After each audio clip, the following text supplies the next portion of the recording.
सोचिए कैसे आपकी जिंदगी के साथ खिलवाड़ किया जा रहा है। गंभीर बीमारियों से जिनसे आप लड़ रही हैं उसमें भी पैसा वसूला जा रहा है। इसी पर चर्चा करने के लिए हमारे साथ तमाम खास मेहमान मौजूद है। सबसे पहले आपको इंट्रोडक्शन करा देते हैं। डॉक्टर अंशुल गुप्ता अपोलो अस्पताल से हमारे साथ जुड़ चुके हैं। डॉक्टर जितेंद्र कुमार किडनी विशेषज्ञ मेरे साथ मौजूद है।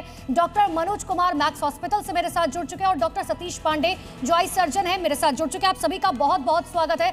लेकिन डॉक्टर सतीश पांडे, सबसे पहले मैं आप ही से समझना चाह रही हूँ, दवाइयां बनती है लेकिन जनता तक पहुंचते पहुंचते आखिर वो इतनी महंगी क्यों हो जाती है कि कंपोजिशन के नाम पर ये दवाइयों को महंगा कर दिया जा रहा है? इसके पीछे की असली वजह क्या है? ये जो प्रॉफिट इसके जो जो जो direct actually from manufacturer to the I mean the patient, it should be directly done. और वो थ्रू जो वाया मीडिया जो होता है ना, वो वाया मीडिया की वजह से ये इतना ये महंगी हो जाती है। तो ये वाया मीडिया वाला को ख़त्म करना चाहिए।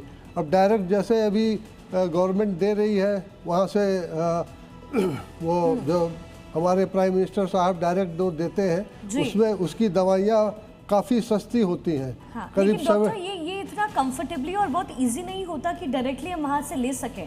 तो रिटेल के प्राइस में और होलसेल के प्राइस में फ़र्क होता है, बट वो 1-2 या 3-4 रुपए का हो सकता है। यही मैं कह रहा हूँ कि थोड़ा बहुत भाई आप 5%, ज़्यादा से ज़्यादा 2-3%, 4%, 5% तक ले लीजिए।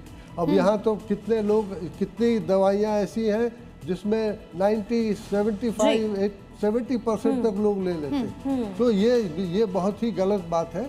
इसके लिए मुझे हम लोग को सबसे पहले तो मैं जी न्यूज़ को बहुत बधाई दूंगा कि आपने इस बात को आगे बढ़ाया है और बहुत कुछ निकाला भी है। बिल्कुल सर, और दर्शकों की हक की बात जी न्यूज़ हमेशा करता है। लेकिन ये मुहिम हमने चलाई क्यों है, ये क्या कुछ हुआ है, अंदर खाने क्या कुछ चल रहा है, इसकी पूरी रिपोर्ट सबसे पहले आपको दिखाते हैं। और देखिए मेरे पास वो दवाइयाँ भी हैं और उसके साथ साथ ये बिल भी है। अब ये बिल आप देख रहे हैं, ये जो मैंने आपको बताया था, इसमें सिपकल जो है 500 mg टैबलेट है। इसको हमने खरीदा और हमें मिला ये 23 रुपए में, ठीक है। लेकिन अब जो गौर करने वाली बात है वो ये है कि इस पर जो MRP है इसकी पत्ते पे वो लिखी हुई थी 104 रुपए, हमें मिला ये 23 रुपए में, MRP लिखी 104 रुपए में।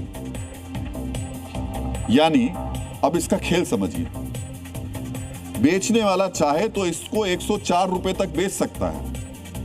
कीमत है इसकी कायदे से 23 रुपए, लेकिन अगर वो चाहे तो 104 में अगर बेचेगा तो इसका मतलब 3 गुना ज्यादा मुनाफा कमा सकता है। तो देखिए यहीं से इस मुहिम की शुरुआत हुई थी, क्योंकि जी न्यूज़ लगातार उन मुनाफाखोरों पर शिकंजा कस रहा है, उन्हें एक्सपोज कर रहा है जो जनता के साथ खिलवाड़ कर रहे हैं। डॉक्टर अंशुल गुप्ता, ये बहुत ही सीरियस मामला है, क्योंकि कई ऐसे लोग हैं जो महंगी दवाइयां अफोर्ड नहीं कर पा रहे, लेकिन वो बहुत गंभीर बीमारियों से ग्रस्त हैं। ऐसे में जी न्यूज़ की ये मुहिम बता रखी है कि अभी भी दिल्ली NCR जैसे या पूरे देश भर की बात कर ले, कई ऐसे मुनाफाखोर हैं जो लोगों की, जनता की जान के साथ खिलवाड़ कर रहे हैं। जी बिल्कुल। इसमें हमें समझने वाली बात यह है कि जब जहाँ पर दवाइयाँ बनती है और जब वो एंड में मरीज तक पहुंचती है, तो जितने ज़्यादा पड़ाव बीच में होंगे या जितने ज़्यादा लोगों के थ्रू वो दवाई गुजरेगी, उतना ज़्यादा उस दवाई की कॉस्ट बढ़ जाएगी। और अक्सर कंपनियों की MRP जो है वो एक्चुअल जो उनकी ड्रग कॉस्ट होती है उससे 15 गुना, 20 गुना या उससे भी ज़्यादा होती है। वो इसलिए होती है कि बीच में जो भी इंटरमीडिएट आ रहे हैं उनको अपना प्रॉफिट वसूली करनी होती है। तो इसमें मैं आपके दर्शकों को, जो कि कुछ पेशेंट्स हैं और पेशेंट्स के फैमिली मेम्बर्स हैं, मैं ये बताना चाहूँगा कि हमें कोशिश ज़्यादा से ज़्यादा करनी चाहिए कि हम जेनेरिक दवाइयों का प्रयोग करें। हम अपने डॉक्टर से जब परामर्श करें तो उनसे ये रिक्वेस्ट करें कि क्या सर हम आपको सॉल्ट लिख सकते हैं, क्या दवाई की जेनेरिक फॉर्मुलेशन लिख सकते हैं। उसको लेकर हम किसी भी केमिस्ट के पास जा सकते हैं और उस सॉल्ट का जो सबसे कम महंगा ब्रांड है वो ले सकते हैं।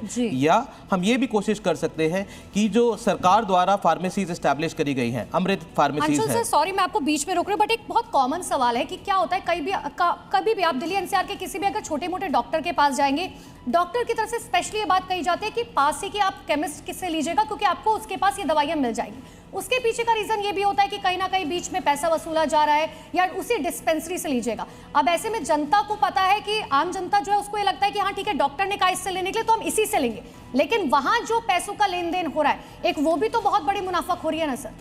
सर मैम, तो कोई भी अच्छा डॉक्टर कभी आपको ये फोर्स नहीं करेगा कि आप इस पर्टिकुलर दवा को ही लीजिए, इस पर्टिकुलर ब्रांड को ही लीजिए या इस पर्टिकुलर दुकान से ही लीजिए। एंड आई थिंक ये हमारे दर्शकों को समझने की ज़रूरत है कि अगर कोई डॉक्टर ऐसा कर रहा है तो शायद हम कुछ और उसका सोल्यूशन निकाल सकते हैं। डॉक्टर जितेंद्र,